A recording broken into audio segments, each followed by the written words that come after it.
পালং শাক কালের ডাল দিয়ে রান্না করবো, মাসকালের ডাল দিয়ে। এই দেখেন ধুয়ে নিলাম। ধুয়ে 2 বা 3 বার শাক ধোয়া লাগে। বালু যদি থাকে বেশি ধোয়া লাগবে, কমপক্ষে 2-3 বার ধোয়া লাগেই। কাটে ধুয়ে, অনেকে বলে যে কাটা ধোয়া দেখেন না কেন, এই যে দেখেন কাটে ধুলে কাটতে হয় কীভাবে, ধুতে হয় কীভাবে। এত দিয়ে দিলাম লবণ, হলুদ, মরিচ, আদা রসুনের বাটা, জিরা বাটা। তার আগে দিয়ে দিলাম। আর এদিকে আমার কপি সিদ্ধ হচ্ছে।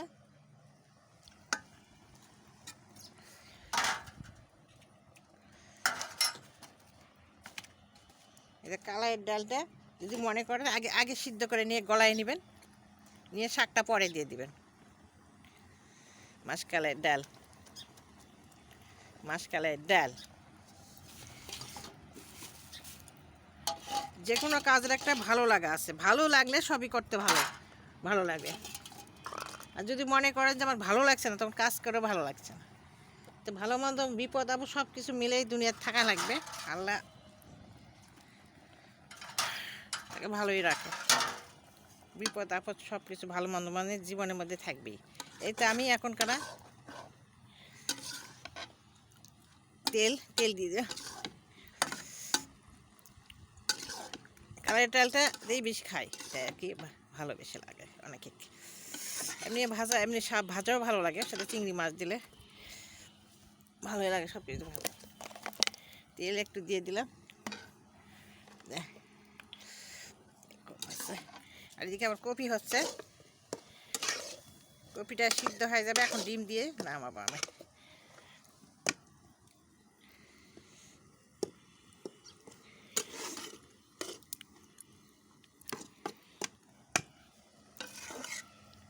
ঢেকে দিব, কালাই ডালটা ঢেকে দিব।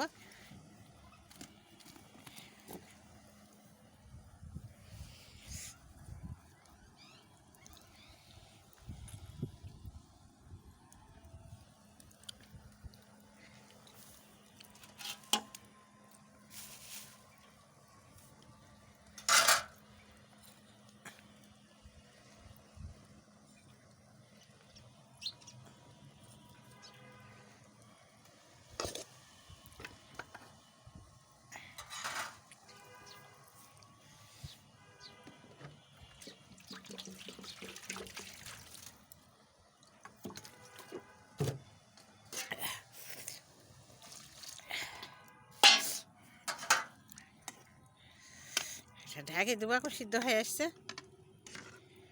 কপি দিয়ে, ডিম দিয়ে, আলু দিয়ে দিলাম। এখন সেটা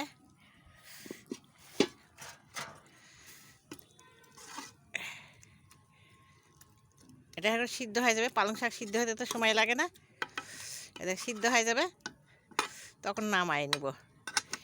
এরকমই একটু রেখে এরা নামাই নেব, একটু পানি দেবো। সিদ্ধ হয়ে গেলে নামাই নেব, একটু ঢিলা রাখতে হবে।